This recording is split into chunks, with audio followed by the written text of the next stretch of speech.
계속해서 우리 로마서를 함께 봤습니다. 사도 바울이 사역하던 당시에 그 로마 교회는 우상에게 바쳐졌던 제물을 먹을 수 있느냐, 그렇지 않느냐, 이게 커다란 문제가 되었습니다. 왜 그러냐면은 음식이 모자란 시대이기 때문에, 또 특별히 신전에 바쳐진 음식은 보통 음식이 아니고 최고의 최상의 음식이 시장에서 팔리고 있었습니다. 그래서 생계가 있는 문제이기 때문에 기독교인들이 그것을 사 먹어도 되느냐, 그래서는 안 된다, 이런 의견으로 많이 어려웠던 것 같습니다. 그래서 사도 바울의 논리는 음식 자체가 부정한 것이 아니라고 분명하게 못 박으면서, 우리 그리스도인들은 이런 먹는 문제 가지고 다투고 이래 하지 말고, 이보다 더 중요한 큰 문제를 가지고 기도하고 고민해야 된다, 이런 논리입니다. 그러면 그 큰 문제는 뭐냐면은 지난 시간에 여러 번 얘기했습니다. 바로 구원의 문제라고 누누이 강조합니다. 이런 말씀을 본다고 하면은 지금 우리들에게도 우리 이 사회에서도 별반 다르지 않다고 저는 생각합니다. 무엇이 큰 문제며 우리가 기도하고 고민해야 되느냐, 이것을 우리가 생각을 해야 됩니다. 우리 교인이라고 하면은, 기독교인이라고 하면은, 주님을 통해서 용서받고 구원받은 기독교인이라고 하면은 신앙적인 성숙과 광고한 대로 우리가 선교, 특별히 우리 교회의 선교 전략 마프 27, 이런 선교에 대해서 우리가 고민하고 의논하고 걱정하고 논의해야 될 줄로 믿습니다. 여러분, 노나들이 우리 파리 장로교 요람 뒤에 보면은, 제가 오래전부터 파리 장로교의 교인이라면 이런 제목을 가지고 교회 생활에 대한 것을 간단하게 꼭 필요한 내용들을 많이 적어놨습니다. 또 부서별로도 성가대나 교사들은 어떤 자세로 봉사해야 된다. 기본적으로 교인이라고 하면은 이 정도는 초등학교에서부터 배울 정도로 이런 것을 알아야 된다.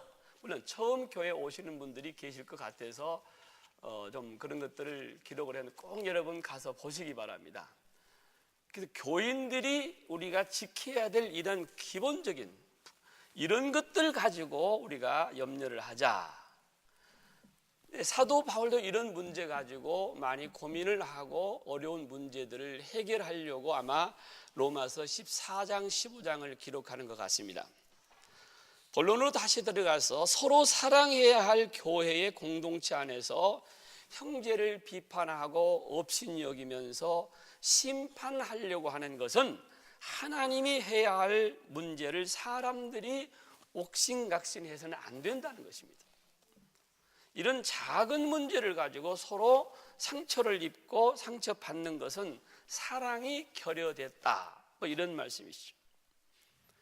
또한 남을 판단하고 비난하고 비판하는 사람들은 누구나 할 것 없이 하나님 앞에서 자신의 일로 심판을 받을 것이다. 이거 냉엄하게 사도 바울이 이 얘기를 합니다. 모두 무릎을 꿇고 자신의 혀로 하나님께 자백할 것이니라, 단호하게 교훈을 합니다. 오늘 1절에서 3절에 보면은 믿음이 연약한 자를, 14장 1절 23절이죠. 연약한 자를 너희가 받되 그의 의견을 비판하지 말라. 어떤 사람은 모든 것을 먹을 만한 믿음이 있고 믿음이 연약한 자는 채소만 먹느니라. 먹는 자는 먹지 않는 자를 업신여기지 말고 먹지 않는 자는 먹는 자를 비판하지 말라. 이는 하나님이 그를 받으셨음이니라. 오늘 10절에 계속 말씀하시죠. 네가 어찌하여 네 형제를 비판하느냐, 어찌하여 네 형제를 업신여기느냐. 우리는 다 하나님의 심판 앞에 서리라. 이것은 모두 사랑으로 해결하라는 얘기예요. 사랑으로 모든 것들을 해결하니까 사랑으로 해결하는 것이죠. 몇 가지를 은혜 받으려고 합니다. 첫째, 형제들 비판하지 말라는 것이죠. 비판이라는 말은 헬라 말로 크리마라는 단어인데요, 심판하다, 재판한다라는 동사에서 온 말입니다. 남을 비판하는 것은 함부로 재판까지 한다는 그런 의미죠. 왜 심판하는 자가 따로 계시는데 형제를 사람이 판단하고 비판하느냐? 또 믿음이 강한 자가 약한 자를 업신여긴 일은 서로가 믿음이 좋다고, 또 믿음이 강하다고, 믿음이 좋은 사람의 관계에서 일어나는 일들인데, 이건 모두가 다 양쪽 모두가 믿음이 괜찮은 것 같지만은 다 문화적인 차이 때문에 다른 관점이 있을 수 있다, 그런 얘기죠. 이런 것을 조금 더 비약하면 감정이 대립해서 비난과 미움으로 바뀐다. 이런 문제들을 13절에서 명쾌한 해답을 주십니다. 14장 13절 보실까요? 그런즉 우리가 다시는 서로 비판하지 말고 도리어 부딪힐 것이나 거칠 것을 형제 앞에 두지 않도록 주의하라. 가령 집에 어린 아이가 있으면 놀다가 다칠 위험성이 있는 물건은 그 옆에 두지 말라는 얘기죠. 믿는 자들의 집에 용서하고 들으시기 바랍니다. 신방을 가다 보면은 믿는 자들의 집에 진열된 양주들을 보면 저는 마음이 많이 편치 못합니다. 그냥 두고 한잔 하는 것까지는 좋은데 보란 듯이 진열장에 두면은 믿음이 약한 자가 시험 받습니다. 조심하셔야죠. 토요일 저녁에 파티에 참석해서 술 마시고 주일에 예배 못 오는 분들이 왕왕 있습니다. 우리나라에 복음이 처음 들어올 때에 우리 민족의 다혈질적이고 절제하지 못하는 습관을 알고 선교사님들의 의견을 많이 참고를 해서 우리 총회가 대한민국 1901년 장로회 총회에서 7대 신앙 생활 원칙을 선포했습니다. 첫 번째, 예배 출석을 잘할 것. 두 번째, 성수주의를 할 것. 주일날은 꼭 예배를 잘 참석하라는 얘기죠. 세 번째, 부모에게 효대하라. 네 번째, 일부 일처주의.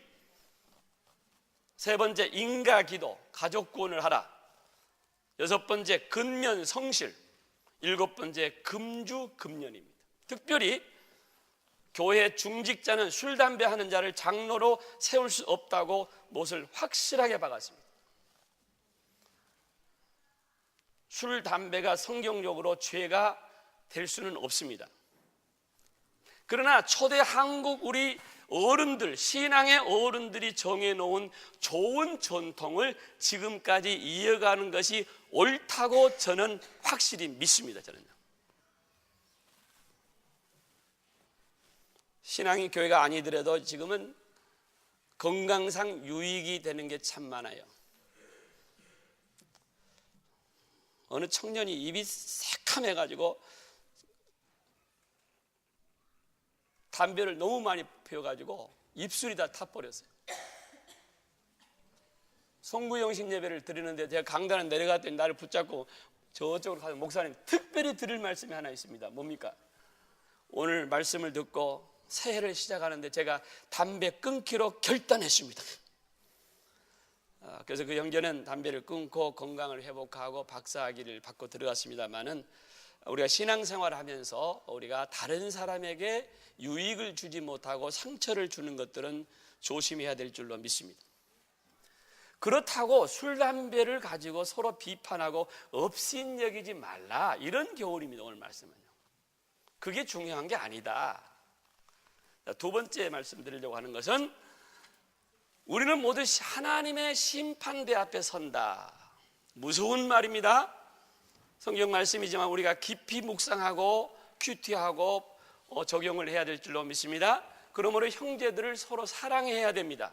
다른 사람을 비방하고 비난하는 그 사람이 제일 문제가 됩니다. 다른 사람을 판단하고 다른 사람을 흔드는 사람, 그 사람이 바로 문제가 되거든요. 왜? 그 사람을 다시 다른 사람이 또 불평하거든요. 그러니까 계속해서 나는 똑똑한 것 같지만은 계속해서 이게 역순환이 되는 것이죠. 파장이라는 것이죠. 가해자나 피해자나 엄밀한 의미에서 똑같은 사람이 되고, 잘했다고 주장하지만 하나님 보시기에는 모두 똑같다. 그런 하나님의 말씀이십니다. 하나님 편에서. 마태복음에 그런 얘기였습니다. 내가 너에게 이르노니 사람이 무슨 무익한 말을 하든지 심판날에 이에 대하여 신문을 받으리라.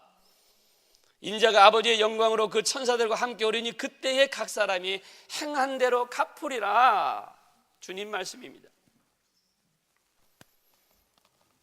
간혹 보면 사람끼리 다투고 주장하는 것이 과연 주를 위한 것인지, 모두가 다 교회를 위한다고 얘기하지만은 사실은 보면은 모두가 다 주를 위한 것인지 구별하기가 어려울 때가 참 많습니다. 그렇다고 사사건건 따질 수가 없습니다. 하나님의 심판대 가면 모두가 다 오늘 말씀 그랬죠. 직고하리라, 자백할 것이니라 준엄한 말씀이 기록되어 있습니다. 주님은 마지막 날에 많은 사람들이 와서 주님, 내가 주의 이름으로 이것도 하고 저것도 하고 보고를 하지만은 그때에 주님이 말씀하시기를 내가 그들에게 밝히 말하지만은 내가 너희를 도무지 알지 못하노니 불법을 행하는 자들아 내게서 떠나가라. 이렇게 경고를 하셨습니다. 하나님의 심판대는 자기의 일을 가지고 자기의 말을 가지고 하나님이 물으실 것입니다. 너 누구누구를 어떻게 생각하느냐? 너 교회 어느 집사를, 너 집에 네 아내를, 너 누구 네 형제 누구를 너는 어떻게 생각하느냐? 그런 질문을 안 하신다는 겁니다. 그러면 우리는 남의 일을 가지고 떠들거나 다른 형제를 판단하거나 업신여겨서는 안 될 것입니다. 동의하시면 아멘 하십시오. 아멘. 세 번째, 모든 것을 사랑으로 행하라. 오늘 15절입니다. 만일 음식으로 말미암아 네 형제가 근심하게 되면 이는 네가 사랑으로 행하지 아니함이라. 그리스도께서 대신하여 죽으신 형제를 네 믿음으로 네 음식으로 망하게 해서는 안 된다. 주님이 그를 십자가에 죽으셔서 그를 살려주시고 그를 구원하셨는데 너는 음식 문제 그거 가지고 그를 망하게 하면 되겠느냐, 그런 말씀이거든요. 자기의 신념을 지키기 위해서 형제의 마음을 상하게 하고 망하게 해서는 안 될 것입니다. 음식 문제는 앞서도 말씀드린 대로 당시 우상 숭배에 바쳤던 제물들이었습니다.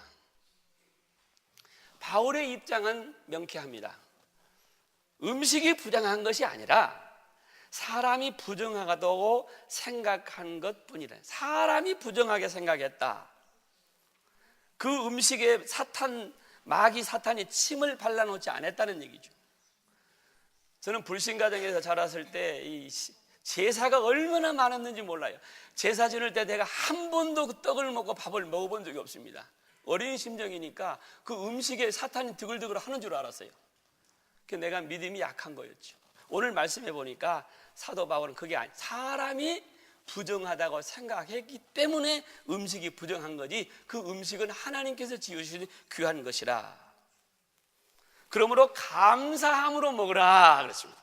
모든 걸 감사함으로 먹으라 말합니다. 그러나 사도 바울은 자신의 신앙적인 자세와 원칙을 이렇게 말합니다. 잘 들으세요. 고린도전서입니다. 내가 이 음식을 감사하며 거리낌 없이 먹지만 만일 음식이 내 형제를 실족하게 한다면 나는 영원히 고기를 먹지 아니하고 내 형제를 실족하게 않게 하리라. 그런즉 너희의 자유가 믿음이 약한 자들을 걸어 넘어지게 하는 것이 되지 않도록 조심하라는 얘기죠.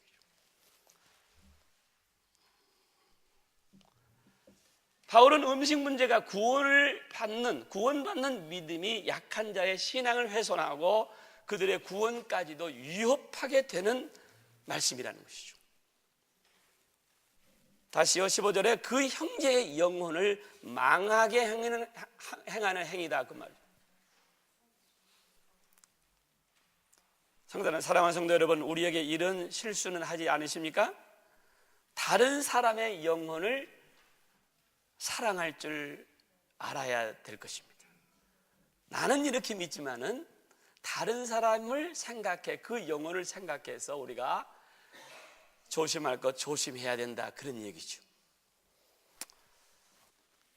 언제 한번 말씀을 들었습니다. 백의의 천사라고 하는 영국의 유명한 나이팅게일이라고 하는 이 간호사는 크리미아 전쟁이죠, 19세기 간첩으로 몰려서 사형을 받게 됐습니다.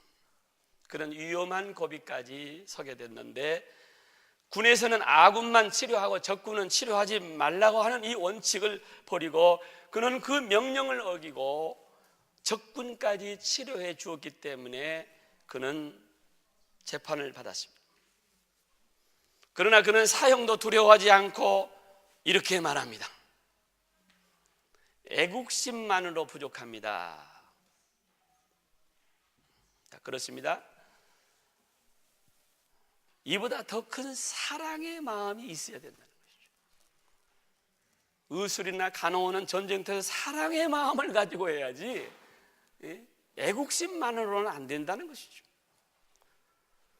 우리 교회적인 용어로 말씀드리겠습니다. 우리들도 교회에서도 율법으로는 부족합니다. 은혜가 앞서야 됩니다. 정의감으로는 안 됩니다. 비판과 잣대로는 안 됩니다. 사랑으로만이 사람이 변화되는 것입니다. 사랑입니다. 나이팅게일은 백의의 천사, 사랑의 천사라고 불렸습니다. 당시 병사들은 단지 그녀의 모습을 보는 것만으로 놀라운 변화를 받았습니다. 열정적으로 그녀를 우상화하려고 하는 움직임도 있었습니다. 병사들이 점점 들어갔으며 그들은 그녀가 지나갈 때에 그의 그림자에 대고 입을 맞췄다, 그런 기록이 있습니다. 그들의 존경 그 이상이었습니다. 한 병사가 이런 증언을 했습니다. 나이팅게일, 그녀가 오기 전에는 우리에게는 욕설과 저주와 천박한 이기심에 들끓었습니다. 그러나 그녀가 지나간 다음 그곳에는 교회에서나 느낄 수 있는 거룩함이 넘쳤습니다. 그리스도의 향기가 오래오래 사라지지 않았습니다. 이렇게 증언을 했습니다.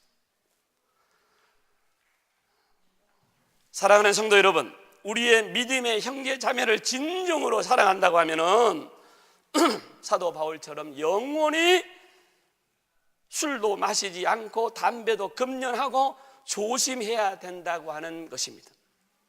정말 저 형제의 영혼을 사랑한다면 나의 자유로운 이 행동을 저 형제에게 거침돌이 돼서는 안 된다는 것입니다.